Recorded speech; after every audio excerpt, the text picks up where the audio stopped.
Ladies and gentlemen, was it necessary for President William Ruto to impeach Rigathi Gachagua? I want to see your opinions on the comment section, please.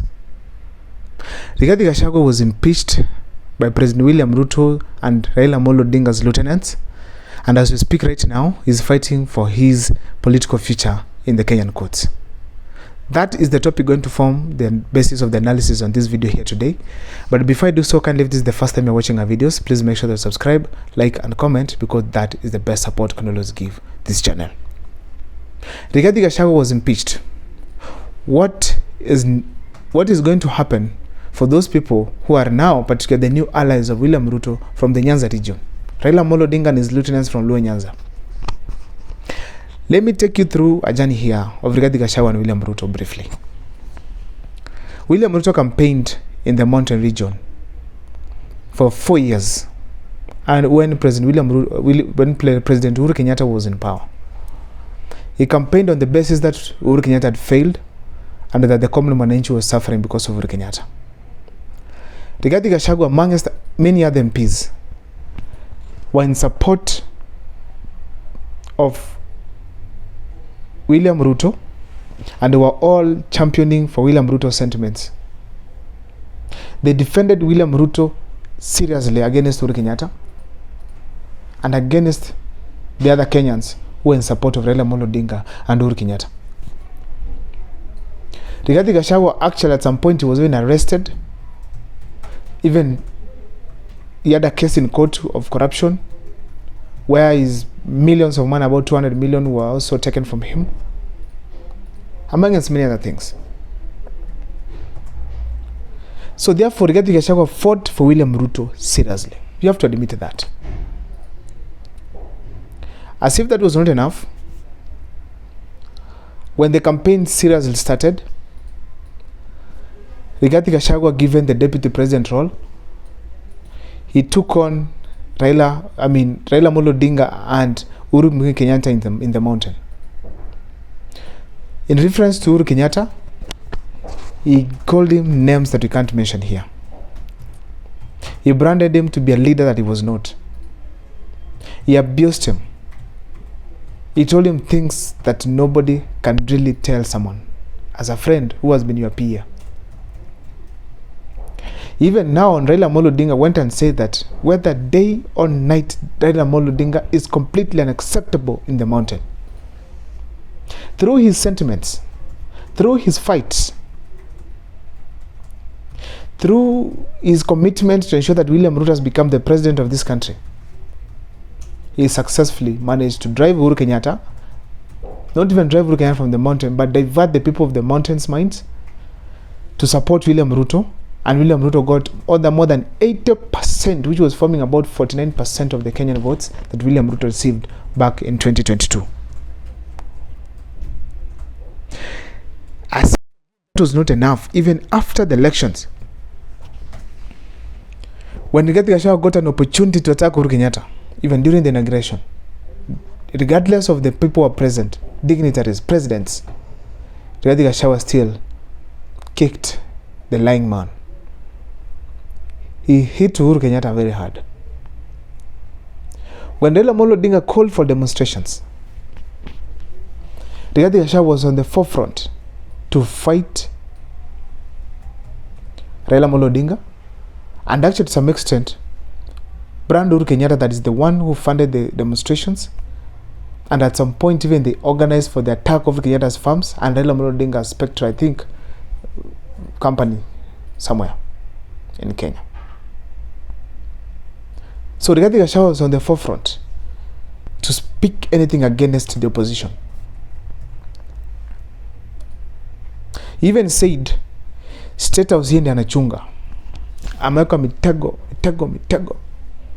Raila akionekana simu inapigwa anaitwa.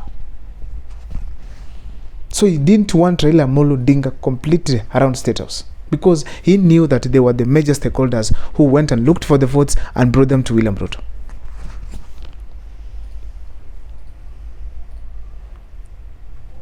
I want to admit the fact that Rigathi Gachagua did a tremendous job by supporting William Ruto, because when we had Karua and him from the mountain, the people of the mountain chose Gachagua.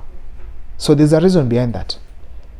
The consistency that Gachagua put in the mountain, the campaigns he put there.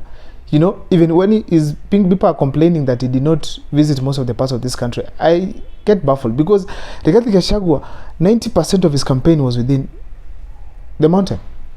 He did not travel to Kisii for campaign himself alone. No. He went to Malindi once or twice. And other places he went with President William Ruto. But most of his meetings were in the mountain.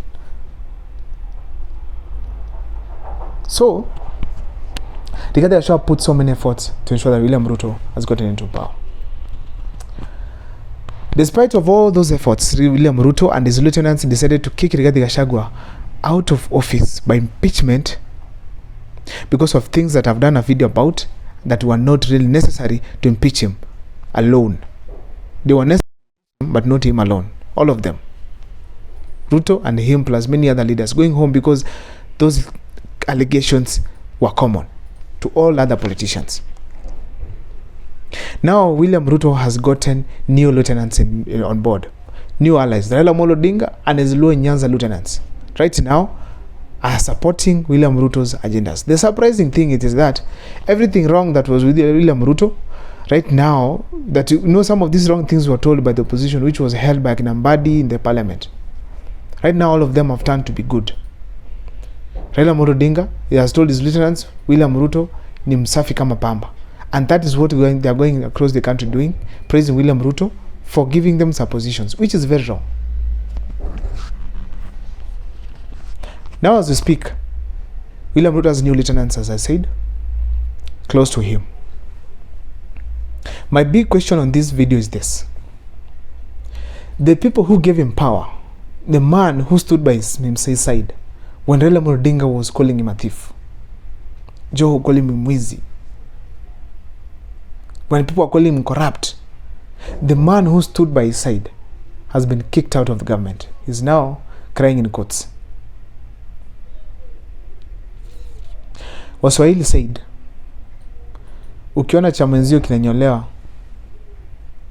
chako pia kitia maji. It might not be an impeachment for those leaders right now who are supporting William Ruto, who are the new lieutenants in town, who are now calling for various dockets. It might not be an impeachment. But they are going to face the wrath of William Ruto at some point. They are going to face remember this video.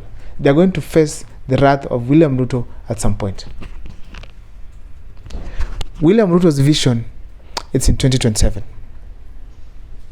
Assuming that all this nonsense that was brought by Cherargei to do with the extension of term limits, it's not, assuming that it is dead on arrival.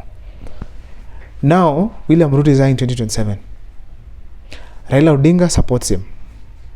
Will the ODM party have the same powers they are having right now after 2027?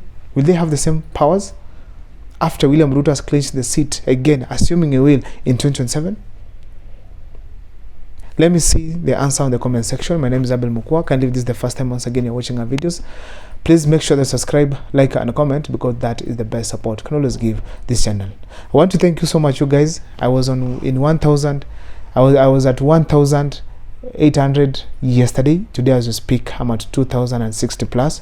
I want to thank you so much for the great and immense support. Please, as we move forward, please make sure to subscribe. For those who want to interact with me, my number is on my bio. You can always reach out to me so that we can share and see how we can make this analysis better. See you next time for more videos.